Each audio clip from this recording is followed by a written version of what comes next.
Հոկտեմբերի 14-ին Հայաստանի օպերայի և բալետի ազգային ակադեմիական թատրոնում ժողովրդական երաժշտության և պարի ազգային կենտրոնի վաստակավոր կոլեկտիվ Հայաստանի երգի պարի պետական անսամբլը հանդես կգա հոբելյանական համերգով նվիրված բալետի արտիստ պարուսույց Հայաստանի Հանրապետության մշակույթի վաստակավոր գործիչ Հովհաննես Խաչիկյանի 75-ամյակին։ Այս համերգի մասին բոլոր մանրամասները կիմանանք հենց հիմա, որովհետև մեր տաղավարում են ժողովրդական երաժշտության և պարի ազգային կենտրոնի տնօրենի տեղակալ Լուսինե Մելքոնյանը, ողջույն։ Ողջույն։ Եվ Հայաստանի երգի պարի պետական անսամբլի պարախմբի արտիստ Սվետլանա Մխիթարյանը, ողջույն։ Ողջույն։ Շնորհակալ ենք առավոտը մեզ հետ սկսելու համար և սկսենք հոբելյանական համերգի գաղափարից, ինչով է այս համերգը տարբերվելու հոբելյանական տարվա մյուս բոլոր նախագծերից և միջոցառումներից, որոնք սպասվում են։ Ժողովրդական երաժշտության պարի ազգային կենտրոնը, երբ 2025 թվականը սկսվեց և իր համերգներն էր ձևավորում, անպայման շեշտադրումը դրվեց Հովհաննես Խաչիկյանի 75-ամյակը հիշատակելու մասով և հենց 25 թվականի սկզբից սկսեցինք հավաքագրել այն ամենը, իր թողած ժառանգությունը, իր մարդ տեսակով ձևավորած ժառանգությունը, որը կդառնար կորիզ համերգի հիմքը հանդիսանալու։ Ասեմ, որ հրավիրեցինք ռեժիսոր Արամ Սուքասյանին, որը այդ օրվա համար ֆիլմ ունի պատրաստած, որի համար շատ շնորհակալ ենք, որովհետև երբ առաջարկը արեցինք և խոսում էինք հոնորարի մասին, նա ուղղակի ասեց, սա ամենափոքր բանն է, որ ես կարող եմ անել այդ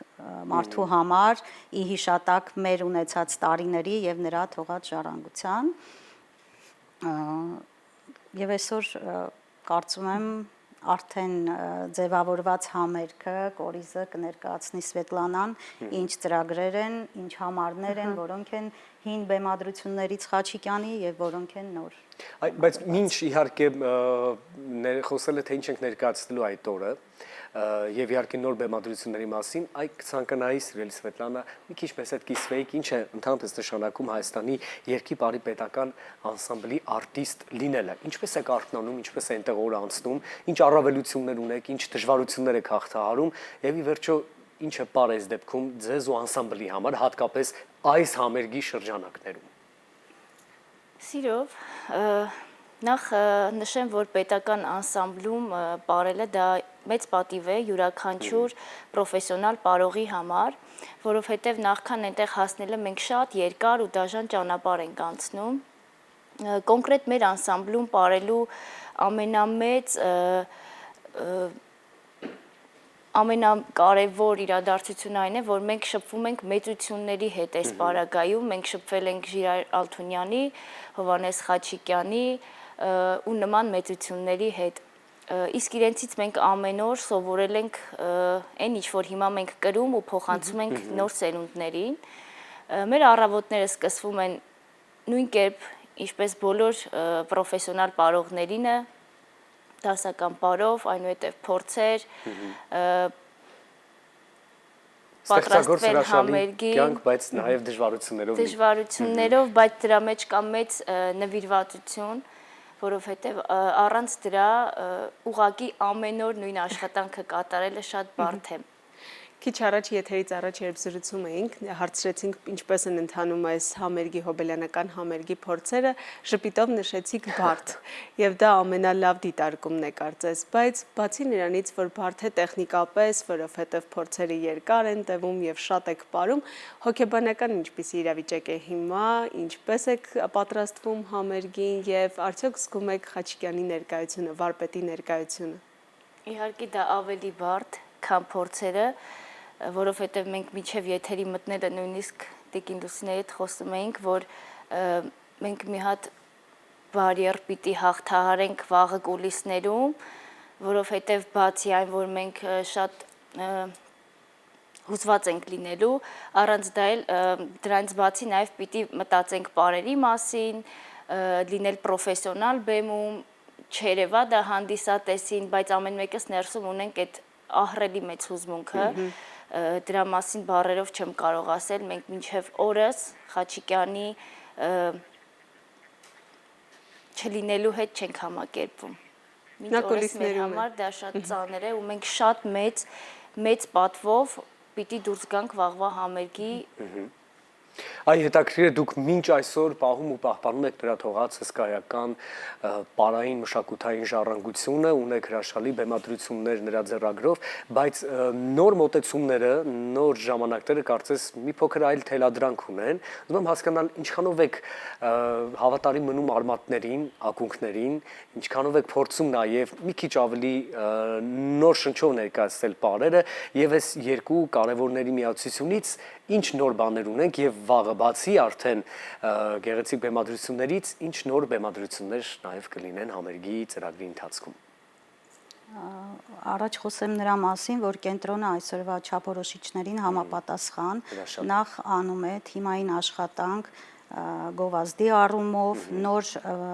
մեկանգամյա պրոյեկտներ անելու համար, այդ մեկանգամյա պրոյեկտները հենց ձևաչափից դուրս են, թե երգի պարի անսամբլի, թե պարի անսամբլի, թե բարեկամություն պետական անսամբլի, թե ակունք, բոլորը կենտրոնի կազմում են, թե ազգային նվագարանների, եւ այդ մեկանգամյա պրոյեկտները նաեւ մոտիվացիա են արտիստների համար, որ մի քիչ ռելաքս են լինում եւ այսօրվա հանդիսատեսին դեպի իրենց են կանչում, ասեմ այդ նույն արժեքները ձևավորված էր նաև Խաչիկյանի մոտ եւ Ժիրայր Ալթունյանի մոտ, ես չեմ ուզում իրանց առանձնացնեմ, որովհետեւ իրանք երկուսով մի գործ էին անում, գիտակցաբար, որ որպես մեկ մարդ պիտի այդ գործը դուրս գա բեմ եւ Խաչիկյանը միշտ արտիստին ասում էր դու այստեղից որ դուրս ես գալիս, այս պատերից երգչախմբայինի, դու այն գիտակցումով որ դու արտիստ ես, փողոցում որ քայլում ես, քեզ բոլորը պիտի հասկանան, որ դու երգի պարի արտիստ ես, երբ որ դու բեմ ես բարձրանում, դու պիտի ճաշակ թելադրող լինես, դու պիտի այն հանդիսատեսին, որը իր փոքր վաստակից գումար ծախսել եւ եկել է քո համերգը ունկնդրելու, դու պիտի նրան ճաշակ թելադրես եւ նրա մոտ քաղց առաջանա եւս մեկ անգամ գալու եւ օրինակ ծառայես իր սերունդը կրթելու համար։ Եվ երբ որ ես 16 թվականին եկա երգի պարի անսամբլ աշխատելու, երբևէ չէի մտածի, որ Հովհաննես Խաչիկյանի 75-ամյակի կամ Ժիրայր Ալթունյանի հիշատակի հետ կապված համերգների մասին կխոսեմ ոչ նրանց կենթանության օրոք, դա շատ ցավալի է, անժամանակ էր նրանց կորուստը, մի տեսակ երգի պարի անսամբլը ստեղծագործական առումով գլխատվեց, իհարկե չեմ ասում որակապես զիջեց եկան, փոխարինում են եւ այլն, բայց նրանց բնավորությունը երկուսինը միասին ես կարամ նմանացնեմ Այվազովսկու կտավներին են, որ փոթորկվում էին իրանց մեջին արտիստներին, ասում էին մինչև վերջ եւ հետո խաղաղվում էին ու դառնում էին ամենահարազատ մարդը։ Նրանք ազնիվ էին իրանց կատարած աշխատանքի նկատմամբ, նրանք չէին գալիս գումար վաստակելու համար, գալիս էին արժեք ստեղծելու համար եւ այսօր հենց դա է, որ այդ բացը չի լրացվում ոչ մի կերպ, այդ սերունդներից շատերը ունեն։ Գիտես, արվեստում եւ մշակույթում լինել ստեղծագործող դա մի տեսակ նման է զինվորի կարգավիճակին, որովհետեւ ժամ ու պատարակ չկա, քո աշխատանքը սկսվելու է լուսաբացից լուսաբաց, դու նվիրյալ ես, դու զինվոր ես եւ այս ամենի շնորհիվ մենք կարողանում ենք ունենալ կայուն մշակույթ, կարողանում ենք ունենալ պետական պարի, ազգային պարի ու երգի նվիրված անսամբլներ, որտեղ լինելը, ինչպես դուք ասացիք, սիրելի Սվետլանա, պահանջում է մեծ պատասխանատվության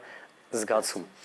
Թող շատ երկար շարունակվի այս ավանդույթը, մտածողությունը արտիստի ու իսկապես թող մեր պետական ազգային երգի ու պարի խմբերը միշտ ներկայանան բարձր մակարդակով եւ առիթ ունենանք նաեւ հիշելու եւ արժևորելու այն գիգանտներին, մայստրո մարդկանց, ում շնորհիվ մենք այսօր ունենք ազգային երգ ու պար։ Սա շատ կարևոր է։ Եվս մեկ անգամ մեր հեռուստադիտողին հիշեցնենք, որ այդ հնարավորությունը ունենք արդեն վաղը հոկտեմբերի 14-ին Հայաստանի օպերայի եւ բալետի ազգային ակադեմիական թատրոնում կարող ենք վայելել եւս մեկ անգամ Հովհաննես Խաչիկյանի թողած ժառանգությունը պարերի տեսքով եւ այն մթնոլորտը, որը կա անսամբլում, հենց նրա Թաթուլ Ալթունյանի խորհուրդներով ձևավորված։ Շնորհակալ ենք անչափ, որ առավոտը սկսեցիք մեզ հետ, մեր եթերաժամը այս պահին զրույցի մոտեցավ իր ավարտին, ձեզ մաղթում ենք հիանալի փորձառատ օր նաեւ այսօր։ Շուշանակ փորձից, այո, շատ կարևոր է։ Եվ ամենակարևորը կուզեմ Խաչիկյանի բառերով, որը ամեն օր դահլիճում հնչեցնում էր, նրա ձայնը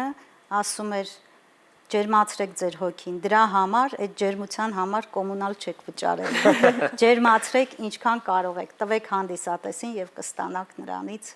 առավելագույնը։ Վստահ ենք վաղը ջերմության պակաս չի լինելու։ Մենք էլ ենք Դահլիճից վստահ։ բեմ, բեմից դահլիճ այդ կապում։ Շնորհակալ ենք։ Մենք էլ ենք Օրվա շնորհակալ։ դրական ու արդյունավետ շարունակություն։ Մենք էլ ջերմանանք այս պահին երաժշտական ռիթմերով, հետո նորից կլինենք եթերում համեցեք։